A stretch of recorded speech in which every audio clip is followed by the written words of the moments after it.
Baker Tilly Costa Rica, parte de la red de Baker Tilly Internacional, ubicada en el top 9 de las mejores firmas de negocio en el mundo por International Accounting Bulletin. La firma ha trazado un ambicioso plan para avanzar en su estrategia comercial. Baker Tilly Costa Rica se encuentra en una constante expansión de sus servicios y áreas de práctica. Por ejemplo, en auditoría, impuestos, consultoría financiera, BPS y legal. Con ello continuará brindando soluciones integrales y cada vez más personalizadas a sus clientes para ayudarlos a alcanzar sus objetivos de negocio. Saludos, estimada audiencia del Financiero, les saluda Luis Cardoce, yo soy periodista de la sección de finanzas de este medio y les doy la bienvenida a este foro sobre perspectivas macroeconómicas y financieras para lo que resta de este 2024. Para conversar sobre este tema, aquí nos acompaña don Fernando Naranjo, él es presidente de CEPSA, es economista, ha tenido mucha experiencia en el área económica costarricense, fue ministro de Hacienda, fue una de las personas de hecho que negoció parte de los problemas de deuda que hubo en el país en finales de los 80, principios de los 90, entonces, bueno, es toda una eminencia aquí en temas económicos. Don Fernando, muchas gracias por estar aquí. Encantado, con mucho gusto.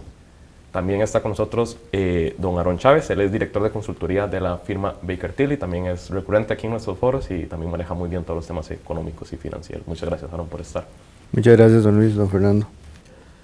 Muy bien, don Fernando, me contaron que usted tiene unas filminas aquí que nos quiere enseñar. Creo que podemos comenzar con eso para poder entrar a conversar un poquito sobre cómo está la economía costarricense actual y qué podemos esperar un poquito para lo que resta del año. Bueno, muy rápido, porque no se trata de monopolizar, ¿verdad? No hay problema. La conversación.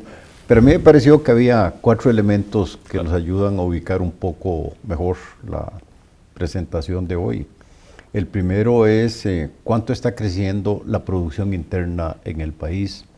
Y bueno, yo hice el desglose en esa filmina entre las zonas francas o los régimen especial y la economía doméstica o lo que llamamos régimen definitivo. Y el gráfico lo que muestra es cómo se nos está desacelerando la producción interna en el país. Hace un año estábamos creciendo mucho más de lo que estamos creciendo hoy en día. Y la tendencia es muy marcada en las zonas francas, que son las barras color rojo.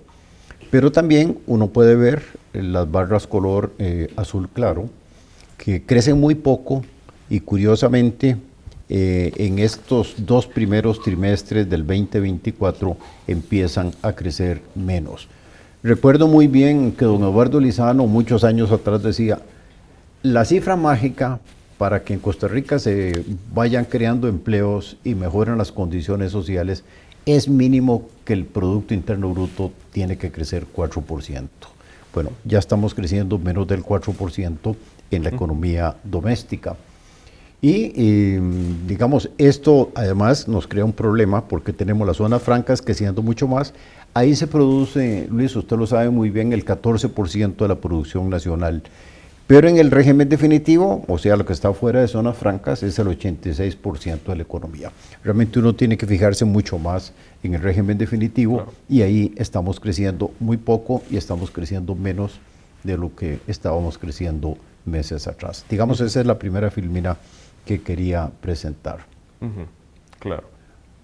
La segunda, que a mí me parece muy interesante, porque este país se ha desarrollado en los últimos 30, 35 años a base de las exportaciones, atracción de inversiones extranjeras, exportaciones a destinos muy diversos. Sabemos que exportamos más de 3.000 productos hoy en día, una diversidad muy grande.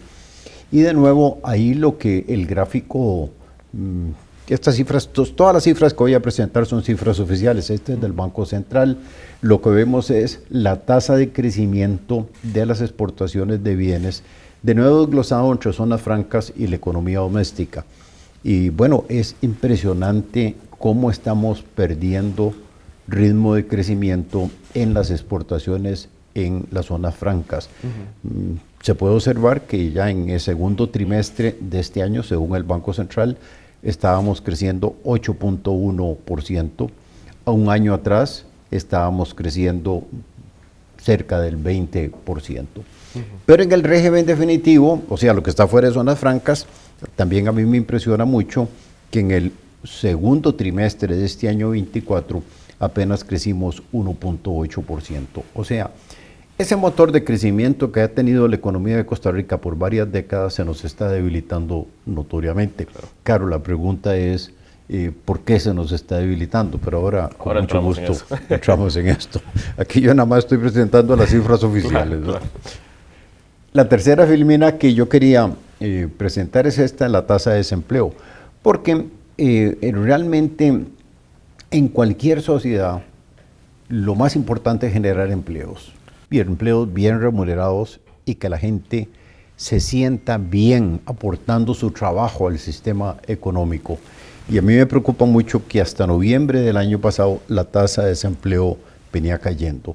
Pero a partir de noviembre se puede ver en el gráfico, estas cifras son del INEC, un crecimiento de la tasa de desempleo. Hay una gran discusión porque realmente muchos colegas, y especialmente los que están en el campo laboral, insisten que la tasa de desempleo realmente es mucho más alta porque lo que ha habido es una caída en la tasa de ocupación y una caída en la tasa de participación, pero digamos esos son términos técnicos. Claro. Pero sí destaco que tenemos, no en este gráfico, pero menos personas trabajando en la economía nacional hoy de lo que teníamos hace un par de años.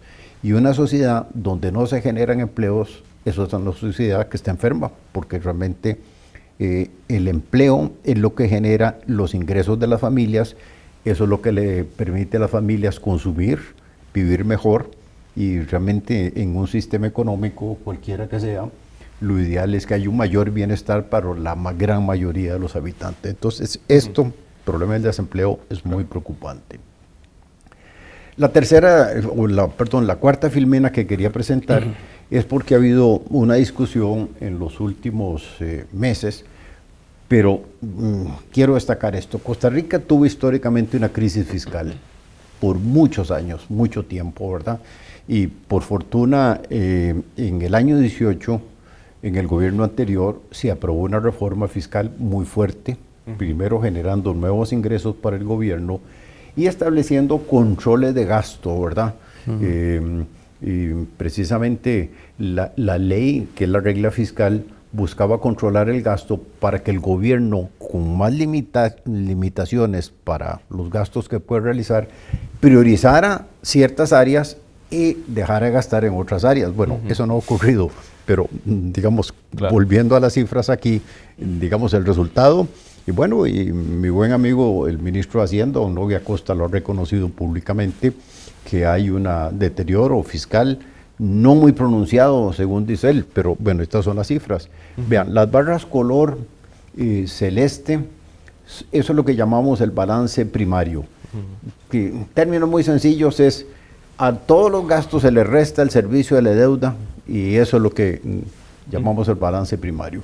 Y es interesante que se puede ver que por muchas décadas, o por muchos años, perdón, no décadas, pero muchos años, era deficitario ese balance. Pero en el año 21, como consecuencia de la reforma fiscal, ya prácticamente las finanzas públicas estaban en equilibrio. En el año 22 tuvimos un superávit mayor en el año 23, y en los 6 primeros meses que llevamos hay una disminución de ese superávit. Y si vemos ahora el otro indicador, que es el balance financiero, o sea, la totalidad de los gastos con respecto a los ingresos que recibe el gobierno, no es que estemos en una situación como la que tuvimos en el año 18, 19, no, pero sí es muy interesante observar que ya en el año 23 hubo un leve declive, es decir, un aumento, perdón, en el déficit financiero. Y en el año, lo que llevamos en el año 24, hay un aumento ya preocupante. Bueno, y tal vez para terminar, Luis, a mí me preocupó mucho que hace pocos días una de las clasificadoras importantes, que es Fitch, en el mundo, llamó la atención que Costa Rica no estaba cumpliendo con lo que el gobierno se había comprometido cuando hizo la última emisión de eurobonos en los mercados internacionales. Sí, el gobierno se comprometió a ciertas cifras fiscales y no las está cumpliendo, por lo menos en lo que llevamos de este año. Bueno, esos son los comentarios, don Aarón, don Luis, digamos como para... Esa es la fotografía. digamos, de cómo Una está. fotografía Pequeñita. Ajá. resumida, ¿verdad? Ajá. Porque no tenemos mucho tiempo. Claro, claro. Entonces podemos utilizar incluso el mismo orden de las filminas para comenzar las preguntas, ¿no? Vamos con la producción, ¿ok? Se preveía ya una desaceleración del crecimiento, ¿verdad? Creo que eso todo estaba proyectado. Creo que el año pasado crecimos por ahí que era un 5%, una cosa así. Este año, creo que según la última revisión del Banco Central, estaba esperando un 4%. Un 4. Ajá, Sí, para sí, este y pasó para de el próximo. 3.8 a 4. Ajá, sí, lo subió ligeramente. Primero, a ver, ¿estamos desacelerándonos más de la cuenta o seguimos estando dentro de lo normal? Eso primero. Y lo segundo, ok, si digamos que cumplimos con este 4%, ¿cómo se puede calificar ese crecimiento? ¿Sería moderado? ¿Sería bueno? ¿Sería malo? No sé, tal vez comencemos con don Aaron. Sí, vamos a ver, realmente sí se esperaba este tipo de crecimiento, ya estaba premeditado. Yo creo que si algo tiene este Banco Central es premeditado muchas cosas, ya estaba presupuestado, ¿no? Estaba presupuestado. Ahora, que esta desaceleración nos sirva o nos esté perjudicando, no podríamos decir que es una desaceleración muy fuerte, pero sí ya empieza a encender alertas, que era lo que se venía hablando incluso a finales del año pasado, de que pues por las condiciones, etcétera, el tipo de cambio que ya vamos a hablar, Claro. ¿verdad? Que ha sido el tema, ¿no? Que por varias condiciones que se estaban dando, pues íbamos a tener una desaceleración. Ahora que estamos viendo el tema del régimen especial, pues al final de cuentas hemos dependido en gran manera del régimen especial. Sin embargo, este viene ya desacelerando, entonces como que se le está acabando un poco la chispa. Claro. Y el régimen definitivo, que es casi el 85% que hablaba don Fernando, y pues al final de cuentas sin penas ni glorias. Entonces, pues sí estamos viendo ya un tema de estancamiento, que no es para encender alertas, pero sí es para llamar la atención, ¿verdad?, de los distintos actores y pues tomar medidas. Probablemente para lo que se está esperando es un leve repunte, pero realmente no va a hacer la diferencia como tal No a mueve la nivel aguja. país. ¿Perdón? No mueve la aguja eso. No mueve la aguja, al final de cuentas estás pasando de 3.8, 3.5 a 4, realmente es lo esperado. Digamos que yo creo que estamos como diría mi abuela, ¿no?, raspando apenas. No es lo suficiente. Don Fernando, y esta dualidad entre los dos regímenes creo que ya se puede ver también justamente en las cifras fiscales, ¿verdad? En los ingresos que ha recibido Hacienda por renta vienen en contracción ligera, digamos, en los últimos meses. También porque, una aclaración, ¿verdad? Los regímenes de zonas francas, de régimen especial, muchos están exentos, ¿verdad? Justamente de ese tributo de la renta, ¿verdad? Déjeme complementar lo de Aarón Claro, en esto. claro. Vean, no es una sorpresa que estemos creciendo menos en cuanto a producción interna, porque el Banco Central nos lo había dicho desde principios de año. Pero la gran pregunta es, ¿por qué estamos creciendo menos? Si yo hago el análisis de la parte externa de nuestra economía, o sea, la economía de los Estados Unidos está creciendo inclusive un poquito más de lo que se había previsto y posiblemente terminará creciendo un poco más que el año pasado. Principal socio comercial. Costa Rica, por mucho. 52% de los turistas que nos llegaron el año pasado venían de Estados Unidos. Colocación de bonos es más del 70% en los mercados financieros de Estados Unidos. Inversión extranjera es casi 80%. Es decir, para nosotros es clave. Pero entonces no se puede argumentar que la parte externa de la economía de Costa Rica está peor hoy que el año pasado. Entonces no son factores externos. Tienen que ser factores internos. Y si yo me pongo a analizar, realmente en la única variable macroeconómica que yo veo donde hay una diferencia grande es tipo de cambio, ¿verdad? Y bueno, uno lo ve que ya nos está pasando una factura.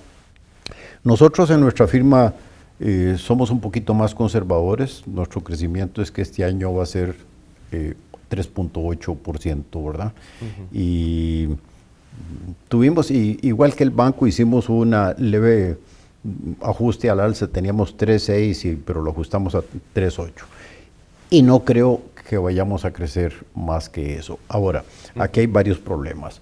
Uno, zonas francas que sigue creciendo mucho, pero vea que la diferencia del crecimiento entre zonas francas y la economía doméstica no es la del año pasado. Claro. O sea, ese motor que el año pasado nos salvó, que fue Zonas Francas, ¿verdad? Donde hubo mucha inversión en maquinaria, hubo mucha inversión en nuevas construcciones, como todos sabemos. Turismo, donde hubo muchas inversiones también, especialmente en la provincia de Guanacaste. Bueno, yo no traje las cifras de turismo, pero en turismo también es claro que se nos está debilitando. Entonces, la conclusión digamos, en cuanto a esto, es que yo no veo esta economía creciendo más el resto del año. Posiblemente, más bien, si las tendencias se mantienen, vamos a crecer menos. O sea, Claro. que andaremos, como estamos pronosticando nosotros en nuestra firma, alrededor de un 3.6, que no es lo ideal. Ahora, usted me estaba preguntando sobre lo fiscal. Bueno, aquí hace unos meses, ¿verdad, don Aarón? Coincidimos también aquí en estos eventos del financiero, y ya lo habíamos dicho nosotros, que en cuanto a impuestos sobre la renta, Sí. digamos, esa caída del tipo de cambio iba a llevar una caída muy fuerte en los ingresos que percibe el gobierno de Costa Rica por el impuesto sobre la renta, que es el principal ingreso que tiene Costa Rica. El más importante es renta, el segundo es el IVA, ¿verdad? Después el tercero es el impuesto a los combustibles, ¿verdad? Digamos, para mencionar los más importantes. Y bueno, era previsible, y lo comentamos, que ese deterioro fiscal iba a venir, porque la caída del tipo de cambio afecta en muchas cosas, no solo el impuesto sobre la renta. Cuando usted hace la valoración para efectos de impuestos, de los impuestos a la importación, tiene que hacerlos en colones. Claro. Y obviamente con un tipo cambiario de cambio más bajo, un 20% aproximadamente, bueno, entonces está pagando menos impuestos.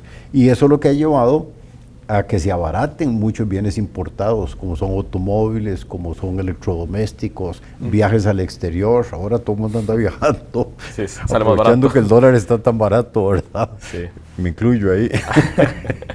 Claro. Bueno, en fin, Claro. sí, y eso tenía un efecto que se está dando en la parte fiscal, que de verdad no debería sorprenderle al ministro de Hacienda, porque se le había advertido en muchas ocasiones.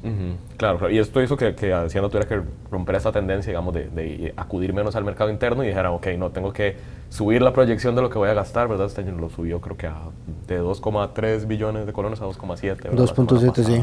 Sí, sí. Entonces ya hay una reacción incluso, ¿verdad? Esto que está Pero sucediendo. ya estaba, bueno, ya se le había dicho, Sí. ¿verdad? Ya eso se había dicho, no solamente nosotros, hace 3, 4 meses, don Fernando, sino que ya él sabía, en entrevistas se le había dicho, ya estaba presupuestado. Yo creo que esto, al final de cuentas, es simplemente, están anunciando lo que yo creería que ya ellos sabían, puesto que el tipo de cambio como ha estado,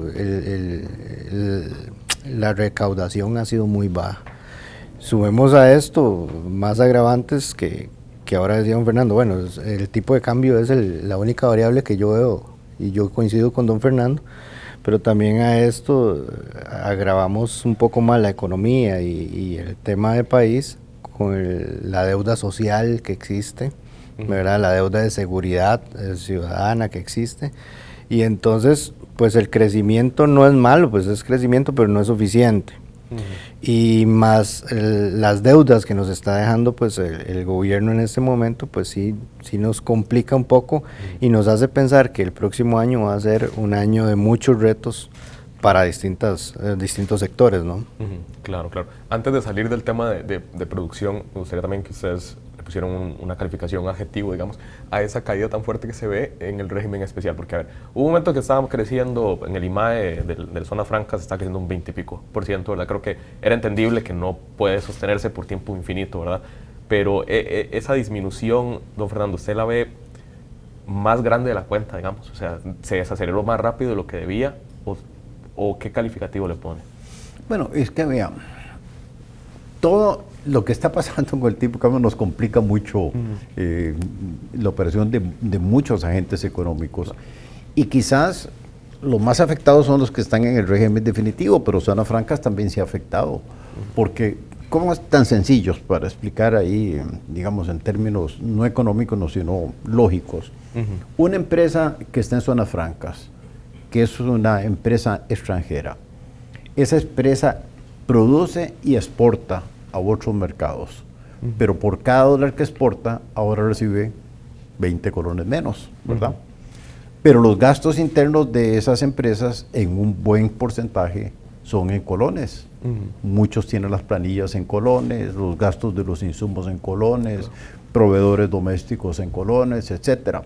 Entonces, eso ha obligado a estas empresas extranjeras a tener que traer más dólares que los vende en COMEX para financiar sus gastos internos, que a su vez agrava el problema sí, se vuelve un tipo ciclo, de cambio. Claro. Es un círculo ahí sí vicioso, ¿verdad? Lamentablemente, ¿verdad? Y ese ha sido parte del problema. Y entonces le ha restado competitividad. No es que se estén yendo las empresas que están en zonas francas, pero definitivamente sus márgenes de utilidad se han reducido. Claro. Posiblemente si tenían planes de expansión, los van a ver con otros ojos diferentes. No nos olvidemos que nosotros no somos una isla, usted lo sabe muy bien, Aarón. Hoy en día una empresa que produce en Costa Rica y produce en República Dominicana, bueno, tiene que tomar la decisión a dónde produzco más, en Dominicana o en Costa Rica. Y definitivamente, por razones de tiempo, nos traje también un gráfico muy interesante. Ahora que en días pasados sé que el gobierno sacó qué pasaba con los salarios mínimos calculados en dólares. Y claro, si se calculan en dólares hay aumento. Claro. Hasta incluido el salario del presidente subió 20%, ¿verdad? El presidente no dijo eso, pero todos sabemos que sí. Si usted calcula cuánto recibe el presidente de la República, está recibiendo 20% más, digamos, en dólares, equivalente en dólares a lo que recibía antes. Pero en salarios, Costa Rica perdió una competitividad muy grande. Siempre los salarios han sido más altos aquí en la región comparados con Dominicana, Guatemala, México, Colombia, pero ahora el diferencial se hizo muy marcado. Entonces eso es lo que está afectando, digamos, una pérdida de competitividad. Hay un índice que calcula el Banco Central y el Banco Central precisamente calcula ese índice, que es el índice de tipo de cambio real multilateral, que es para medir la competitividad de la economía nacional. Bueno, y el índice lo que muestra es que hemos perdido alrededor de 20 puntos porcentuales, calculado por el mismo Banco Central. Y si el Banco Central calcula eso, es para que lo usemos. Claro. Bueno, y lo que estamos viendo es que se publica, pero el banco no lo veo como muy preocupado en esa pérdida de competitividad. Entonces, esa es la razón de por qué se nos está debilitando. En turismo es menos fuerte el debilitamiento, pero también turismo el año pasado creció 17%. En los 6 meses que llevamos este año ha crecido 12%. Está creciendo mucho, pero ya no es al ritmo que crecimos el año pasado. Entonces esa es la principal explicación que yo veo de por qué se nos debilita este crecimiento, digamos, de la producción, especialmente en zonas francas. Claro. Cambiando de tema, este año tuvimos dos temblores, casi terremotos, ¿verdad? En el mercado financiero, en el mercado financiero, que fueron las intervenciones de la cooperativa Cope Servidores y de la financiera de Cifin. Quería preguntarle, don Aarón, ¿usted siente que estos dos elementos, ¿verdad? Y los ecos y olas que pueda hacer, puede tener un impacto también en las principales variables económicas de aquí al resto del año, lo suficientemente fuertes como para que puedan cambiar algunas perspectivas? Vamos a ver, definitivamente este tipo de situaciones genera un impacto. Ahora la pregunta es qué tan fuerte es el impacto, ¿verdad? Y si hay que, a los que nos ven, nos escuchan, pues llamar a la calma, porque no hay nada peor que un escenario de miedo. Bajo un escenario de miedo, ¿verdad? Aquí pueden pasar muchas cosas, que ya pasó en el 2004 en algún momento con una institución. Entonces hay que llamar a la calma. Vamos a ver, lo que yo sí creo es que estos dos sismos que mencionaste, o terremotos, dependiendo, ¿no?, sí llegan a desnudar ciertas deficiencias, ciertos controles que no estamos atendiendo. Llega pues a cuestionar temas de auditoría también, porque al final de cuentas si repasas, las auditorías están limpias, con opinión limpia. Una opinión limpia pues es que todo se presenta razonablemente, no significa que todo está bien, sino que pues las cifras mostradas son razonablemente correctas.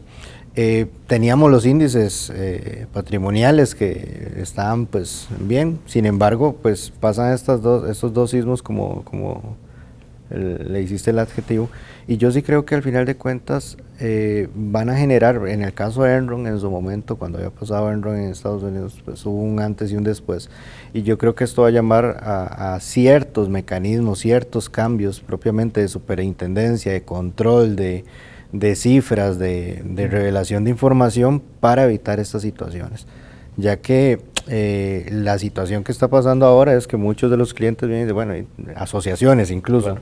Te contaba detrás de cámaras, llegan y me dicen, bueno, tengo los fondos en tal cooperativa o en esta cooperativa, ¿qué va a pasar?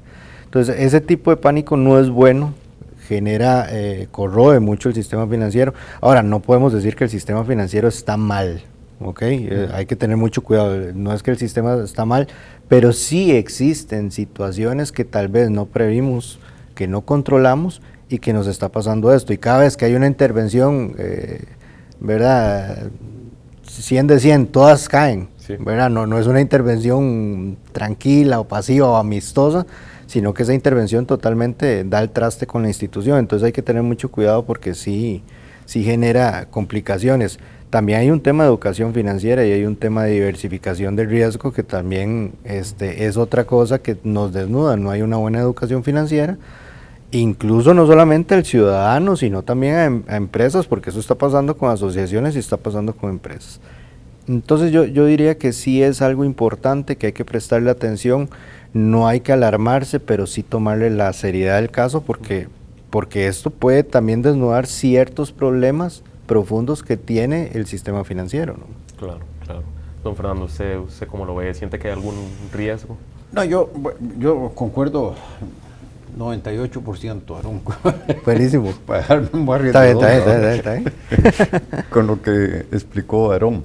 Mire, viendo los indicadores del sistema financiero nacional completo y desglosado por bancos, financieras, cooperativas, etcétera, todos los indicadores financieros antes de estos dos casos son muy sólidos en Costa Rica.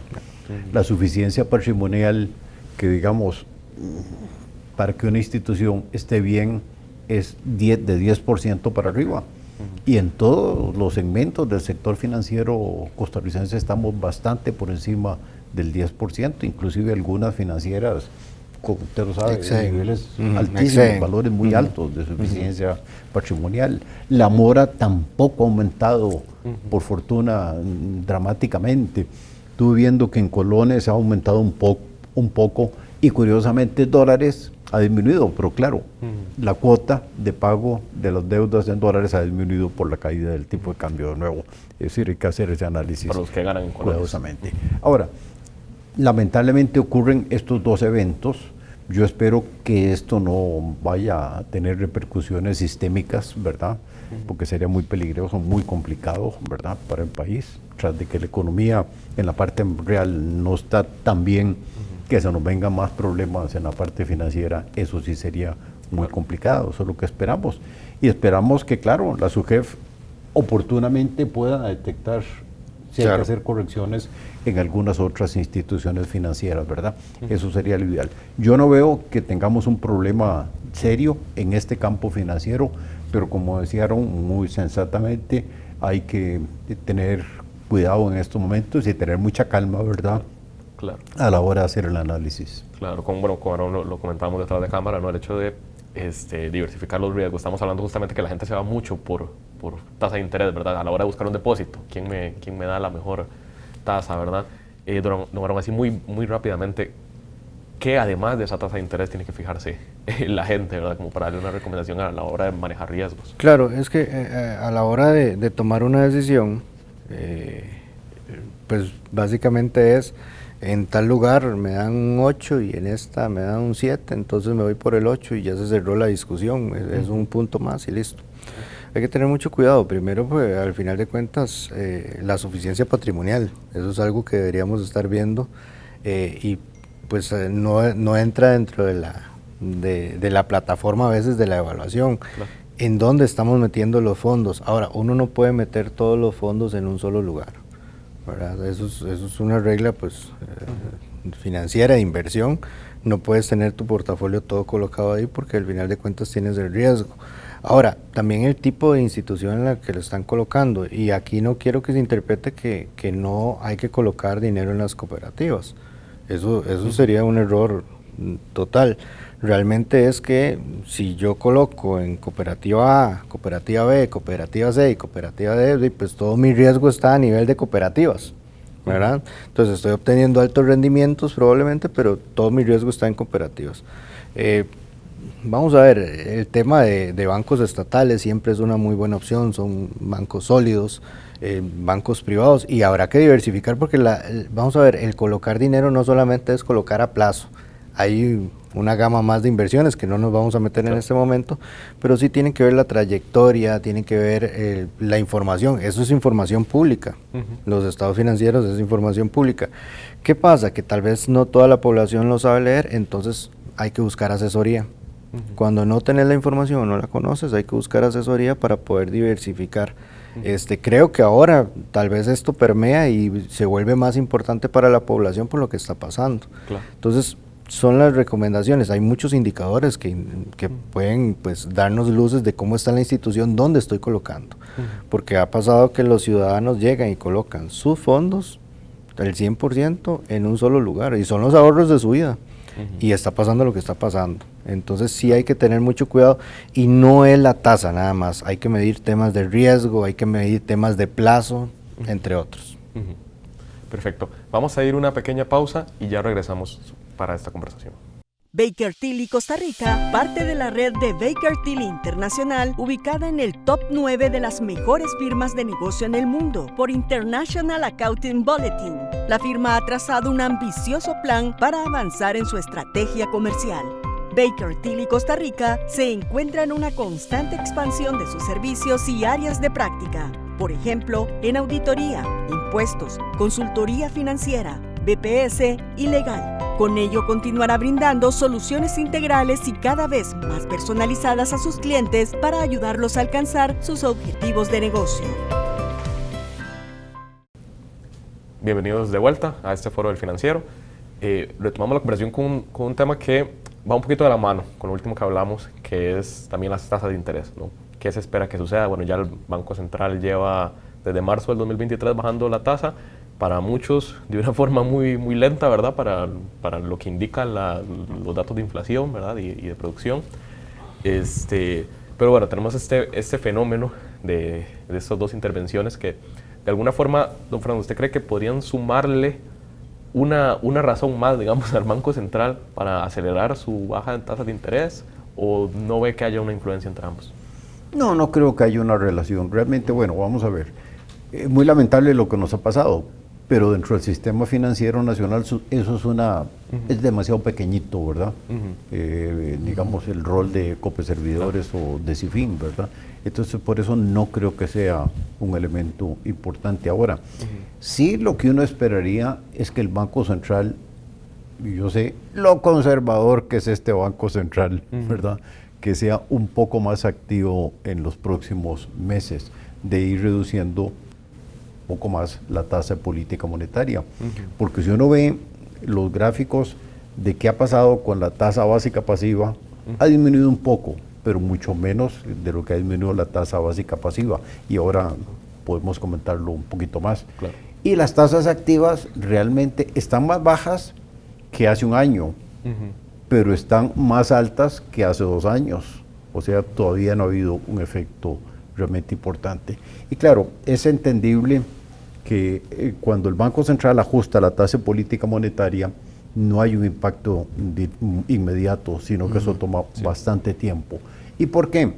Porque los bancos y todas las financieras captan a plazo y son tasas fijas que ya tienen y tienen un costo ahí para ellos. Entonces, aunque baje la tasa de política monetaria, eso no tiene un impacto directo, digamos, en el costo de fondeo de las instituciones financieras. Y es mucho más lento ese proceso, fácilmente 6 meses, 9 meses.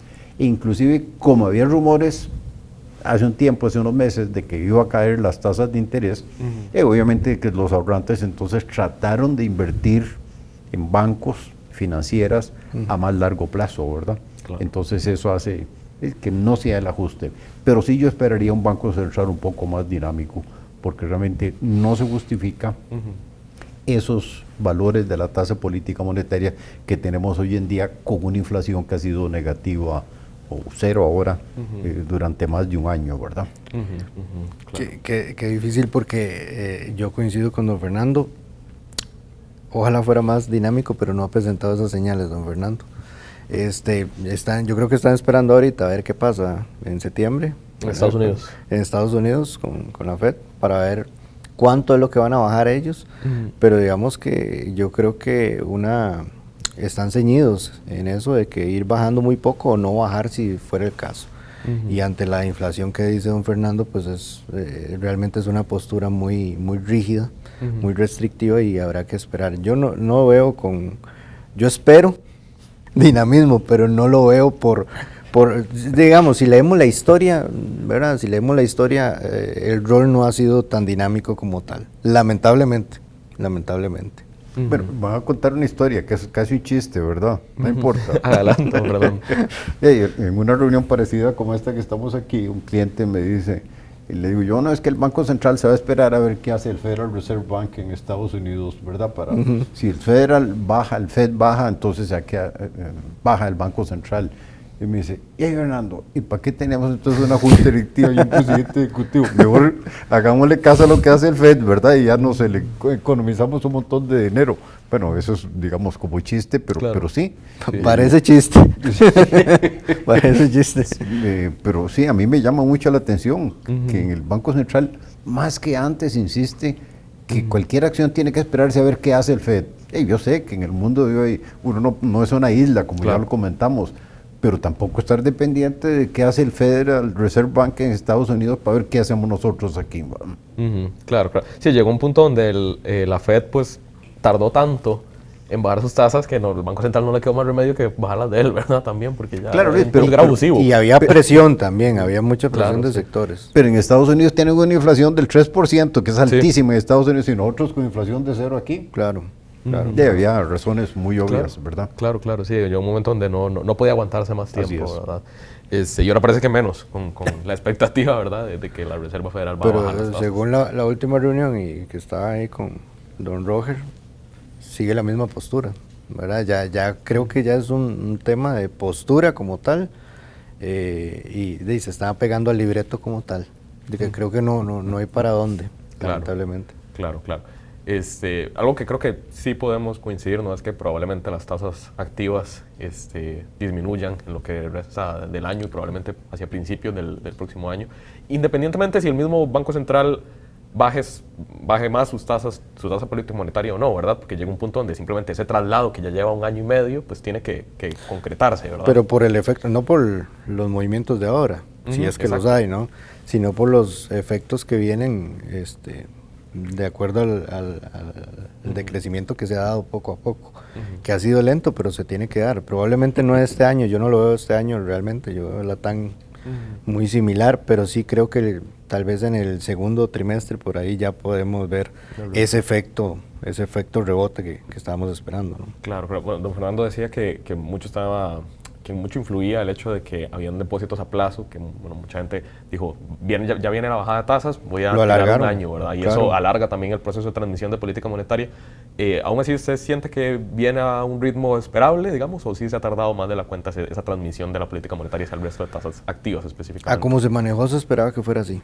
Digamos, de acuerdo al manejo, a como se anunció, a lo lento que se dio la transición, me parece que ya estaba presupuestado, insisto, en este gobierno sí, ¿verdad? Y en el tema del Banco Central todo ha estado muy presupuestado. Claramente todos queremos que vaya más rápido, pero ya se esperaba, es que como se ha manejado el tema, pues era así, ¿no? Así estaba escrito el libreto. Okay. Está el tema también de las tasas pasivas, ¿verdad? Que esas sí se han reducido a una velocidad un poquito más rápida, ¿verdad? ¿Están cerca de su suelo ya, independientemente de qué pase con la tasa política monetaria, o todavía le queda una caída más grande a las tasas pasivas? Pasivas entendiendo lo que las entidades le pagan a sus depositantes. No, estamos ya llegando, porque vean, yo creo que la inflación empieza a ser positiva ahora, en la segunda parte de este año. no es que ni siquiera vamos a llegar al, digamos, posiblemente andaremos con el límite inferior de la banda inflacionaria que tiene el Banco Central, alrededor de un 2%, pero entonces ya tendríamos una inflación positiva, entonces yo no veo, digamos, mucha razón de por qué vayan a caer todavía más en este momento las tasas pasivas, ¿no? Claro. El otro tema que ahora usted lo mencionaba, que viene de la mano de las tasas de interés, es la inflación, ¿verdad? Bueno, usted mencionaba que probablemente nos mantengamos ligeramente por debajo del rango inferior de tolerancia de la meta del Banco Central, que la meta es un 3%, más un punto porcentual arriba, más un punto porcentual abajo, ¿verdad? De momento el Central anticipa, que era primer trimestre del próximo año, ¿verdad? Regresar a esa rango meta. ¿Comparten ustedes esa proyección? ¿Ven que vamos encaminadas hacia eso? ¿O cuánto podría tardar ¿Y qué significa también volver a entrar dentro del rango de tolerancia, no solo desde un aspecto pues, macroeconómico, sino también pues, de credibilidad del sistema, pues? Don Aarón. Sí. Creo que sí va a pasar como está indicando el Banco Central. Al final de cuentas ya empieza a estar positiva, como decía don Fernando, la inflación. Creería que a inicios del próximo año, en el primer semestre, ya nosotros pues volveríamos a caer en el mismo rango. ¿Qué va a pasar? Pues hemos estado con la inflación así, ¿verdad? Siempre, ¿no? Por décadas. Al final de cuentas el banco volvería a su objetivo, según la ley orgánica, de tener que mantener la inflación como estaría. Creo que los factores como la tasa política monetaria que ya conversamos, y factores, esperemos que a nivel internacional que no pase nada pues importante, o que la FED haga algún cambio, porque si no vamos a cambiar acá, como decía ahora don Fernando. Si no hay ningún cambio, pues nosotros vamos a volver a eso, y con eso pues se esperaría tal vez que ya exista una estabilización incluso de tipo de cambio, que eso ha sido un tema pues complejo, que siempre caemos al mismo tema, ¿no? Al tipo de cambio, ¿no? Claro. Entremos entonces de una vez en tipo de cambio para ir casi cerrando en los últimos dos temas. Bueno, tuvimos estos 2 años de caída fuerte, ¿verdad? De 700 a 500, casi que llegamos, ahorita estamos en unos 525, por ahí anda el tipo de cambio. Ha sido un comportamiento, digamos, que en cuanto a tendencia relativamente similar al año pasado, ¿verdad? Unos primeros meses de apreciación del colón fuerte, seguido de una muy ligera corrección y una estabilidad, digamos, que lleva unos 2-3 meses que estamos en 520, 530, 520, 530, que si volteamos a ver el 2023, pasó algo similar, ¿no? Que nos quedamos pegados ahí como en los 540. Don Fernando, ahorita entramos a hablar como también de efectos o consecuencias de tener ese tipo de cambio, pero primero quería hablar de proyecciones, ¿verdad? ¿Qué se espera para este macroprecio en lo que resta del año? ¿Podemos ver hacia el 2023 como para decir probablemente se venga otra ligera caída a final de año, o cómo lo ve usted? Ahora sí estamos entrando en temas más complicados.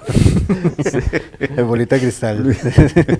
Claro. Mire, vamos a ver. Es que las condiciones son muy diferentes hoy a las que tuvimos en el 23.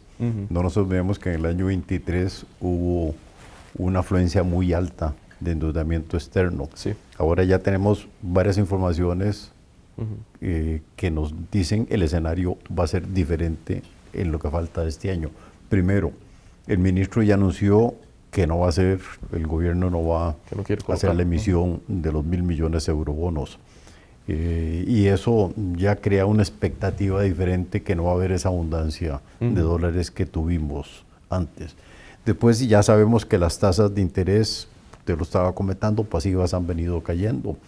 El año pasado hubo un fenómeno que a mí en más de 40 años de estar haciendo análisis económico me cuesta recordar que hubiéramos tenido un fenómeno así, y es que las tasas de interés de los bonos en el mercado interno denominados en colones fueron sumamente altas. Como hubiera dicho doña Rocío Aguilar, eran tasas obscenas casi, ¿verdad? Como las que ella tuvo que enfrentar, alrededor del 11-12%, pero eran tasas del 8-9%, cuando en los mercados internacionales las tasas eran considerablemente más bajas. Y influidas por la tasa, en cierta forma, por la misma tasa política monetaria. Sí, interna. claro, desde luego. Sí, es que hubo una complacencia, digamos, del Banco Central manteniendo esas tasas tan altas para que el gobierno captara. Pero lo que quería destacar es esto. El fenómeno extraño, curioso, el año pasado, es que aquí hubo una afluencia de capitales de bancos internacionales muy alta el año pasado, que ya lo acabamos de comentar. Bueno, lo comentamos con las empresas transnacionales, pero hubo bancos internacionales que trajeron recursos en dólares, los cambiaron en Monex, compraron bonos de gobierno a esas tasas tan altas. Con ese proceso de caída en el tipo de cambio todavía obtuvieron una ganancia más alta. Y bueno, no voy a entrar en nombres de bancos, pero usted lo conoce muy bien, Aarón, hoy son públicos. Vean cuáles son los bancos que tuvieron las mayores ganancias el año pasado. Y son bancos que no prestan en Costa Rica. Entonces, ¿dónde vinieron las ganancias tan fuertes? Bueno, fue precisamente con esta operación. Bueno, eso ya no lo vamos a ver este año. Este año no va a haber posiblemente una afluencia de recursos financieros internacionales para comprar bonos en el mercado local y afectar el tipo de cambio. Eso no lo vamos a ver. Es más, vean que aquí hay un dato muy interesante porque casi nadie lo ha dicho. Ahora Costa Rica tiene deuda interna en colones, deuda interna en dólares, deuda externa en dólares, pero tenemos una deuda externa en colones. Porque ¿cómo se fija si es una deuda externa? Por la residencia del dueño de los títulos. Y hay hoy en día entes en el exterior que tienen bonos denominados en colones. Es la primera vez que yo veo que tenemos deuda externa denominada en una moneda local, en este caso colones. Entonces, bueno, ese fenómeno no lo vamos a ver, ¿verdad? Ese es un primer elemento. Después, Dios quiera que tenga razón el Banco Central de que la economía va a crecer un poquito más, ¿verdad? Y si crece un poquito más, vamos a tener más importaciones y eso va a ser también un factor al alza, que presiona al alza el tipo de cambio. Después hay un gran riesgo que hasta la hora no se ha plasmado, que es toda la crisis en el Medio Oriente. Y qué pueda pasar con el precio del petróleo, ¿verdad? Si hay una guerra entre Israel y Irán y intervienen otros países, eso podría complicar mucho el mercado petrolero. Lo mismo que el asalto de buques en el Mar Rojo, que ha elevado los costos de transporte. Todo eso podría complicarnos mucho el costo del petróleo y muy directamente o indirectamente el costo de muchas materias primas. Y eso puede ser un factor también que incide en que las importaciones crezcan más y por consiguiente hay una presión mayor. Entonces, yo no veo las mismas condiciones en este segundo semestre de este año que las que tuvimos en el año 23. A lo que me lleva a esto es que yo esperaría que el tipo de cambio va a deslizarse hacia el alza ordenadamente. Pero acá hay una gran pregunta y hace pocos días dos colegas, don Luis Lieberman y Daniel Ortiz, sacaron un artículo muy interesante. Estamos pagando las consecuencias de los errores del Banco Central, ¿verdad? Y ellos mencionan que, bueno, hay muchas sospechas, pero son sospechas de que realmente el Banco Central cambió su política económica y hoy tiene dentro de sus objetivos que el tipo de cambio, ya usted lo mencionó, no lo mencionó así, pero lo mencionó casi así. Lo escribí, pues. casi, que el tipo de cambio oscile entre 520 y 530. Se le salió un poquito, pero hizo todo lo posible para volverlo a bajar.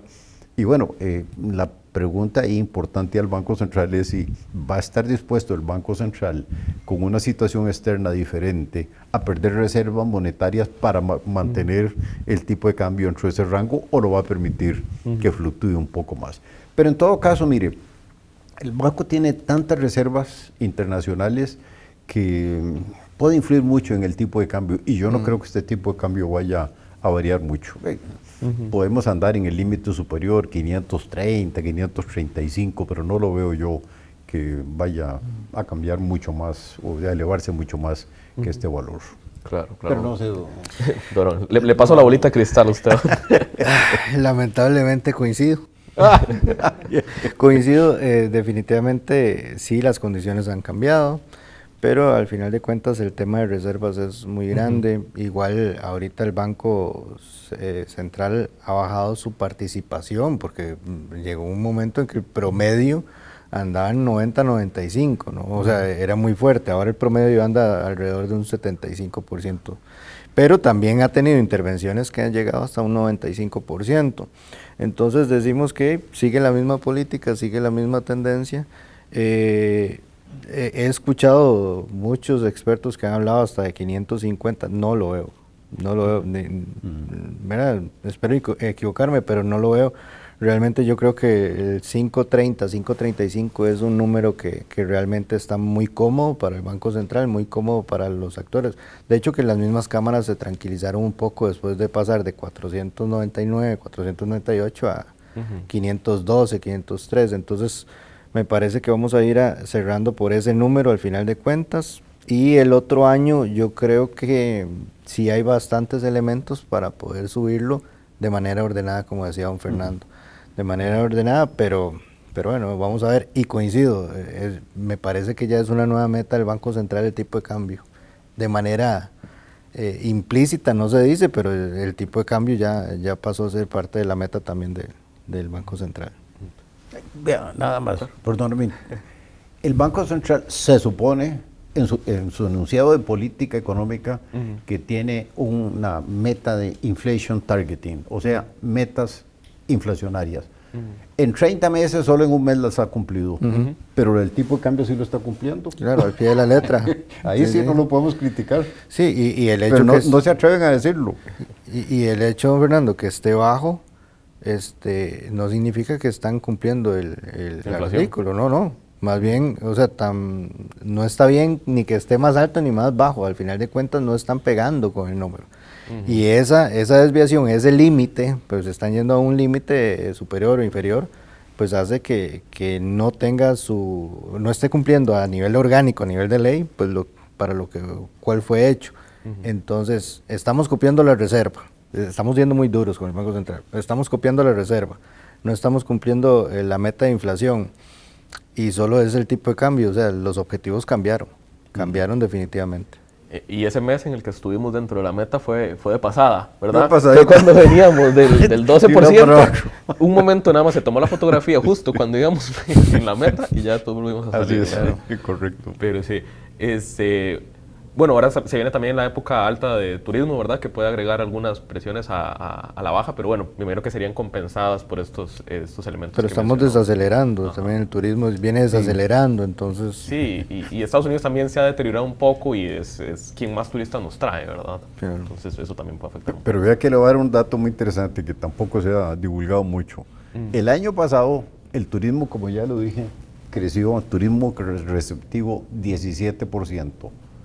¿Pero ustedes saben cuánto creció el turismo de los costarricenses viajando al exterior? No sé, pero probablemente bastante. 30%. Claro. Sí, claro. Sí, es increíble. Sale más barato por el tipo de cambio. No, sí, claro. Y eso en el consumo empieza a afectar, a afectar también restaurantes, empieza a afectar, etcétera.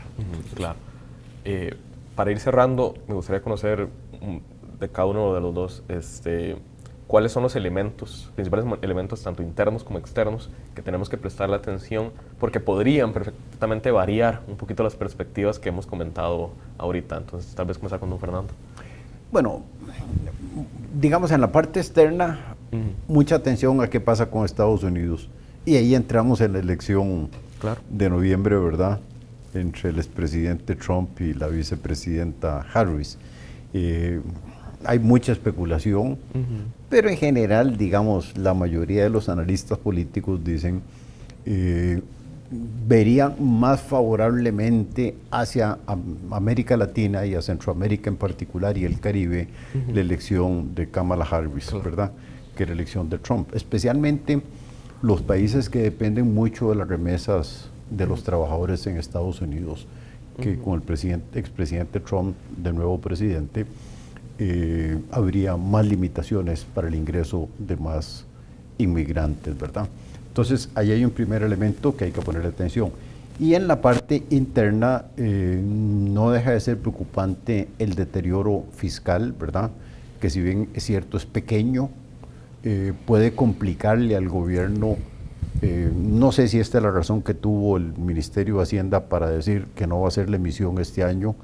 Esperar condiciones mejores el año entrante puede complicarle un poco el financiamiento del déficit sin, digamos, los recursos externos como los consiguió fácilmente el año pasado, ¿verdad? Digamos, eso es un elemento. Y lo que hemos comentado mucho, Luis, sobre esa dicotomía del crecimiento relativamente alto, aunque se está desacelerando en las zonas francas, y una economía doméstica que no crece. Y ahora que usted lo mencionó, Aarón, bueno, voy a agregarle esto. Es que yo no veo ninguna acción de parte del gobierno de cómo incentivar el crecimiento de la economía doméstica. Ese 86% de la producción que está aquí en el país y que es la que realmente genera el ingreso que se queda en Costa Rica.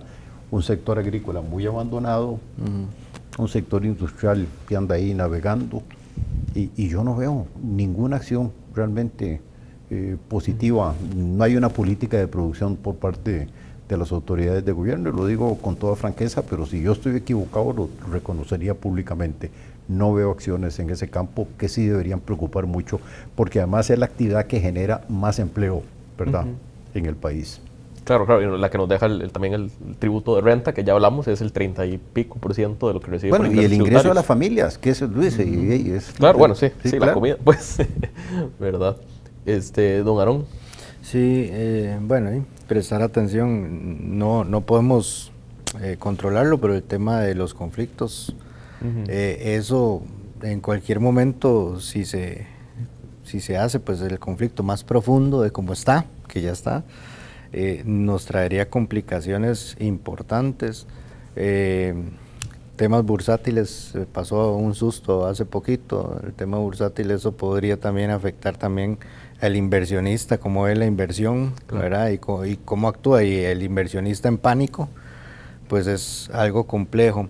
Las materias primas que han venido creciendo, el transporte también, eso es un tema que va a traer complicaciones y que se va a ver reflejado ahorita, se ha visto ya reflejado, pero se va a ver un poco más profundo tal vez en el primer trimestre, cuatrimestre del próximo año, y eso pues aparte que ya tenemos un tema de problema fiscal que decía don Fernando, pues materias primas más caras, las exportaciones complicadas por el tipo de cambio, pues nos complican también. El tema del endeudamiento, que ya eso es el endeudamiento de los hogares, eso es un tema que tal vez no se ha hablado tanto, pero sí es serio, es crítico, y más que el endeudamiento se está haciendo en dólares, ahí hay una responsabilidad también, ¿verdad?, de las entidades financieras. Creo que esos factores hay que prestarles mucha atención porque van a ser factores que podrían ahondar o podrían traer ciertas o pequeñas mini crisis o crisis como tal, que tendríamos que ver qué herramientas se hace, y coincido, el gobierno no veo como algún tipo de propuesta ante diversas situaciones, y eso podría generar complicaciones, y sumemos, insisto, en el tema social, en el tema de educación, eso podría ser un 2025 bastante complejo a nivel social y a nivel de economía también de país. Claro. Bueno, con esas conclusiones podemos ir cerrando este foro. Le agradezco nuevamente a don Fernando y a don Aarón, y respectivamente a CEPSA y a Baker Tilly, ¿verdad?, por la presencia y apoyo en este foro, y a ustedes, audiencia, por haberse quedado con nosotros a conversar un poquito sobre estos temas tan relevantes para el país. Así que sin más, me despido y les doy muchas gracias a ustedes, audiencia. Baker Tilly Costa Rica, parte de la red de Baker Tilly Internacional, ubicada en el top 9 de las mejores firmas de negocio en el mundo por International Accounting Bulletin.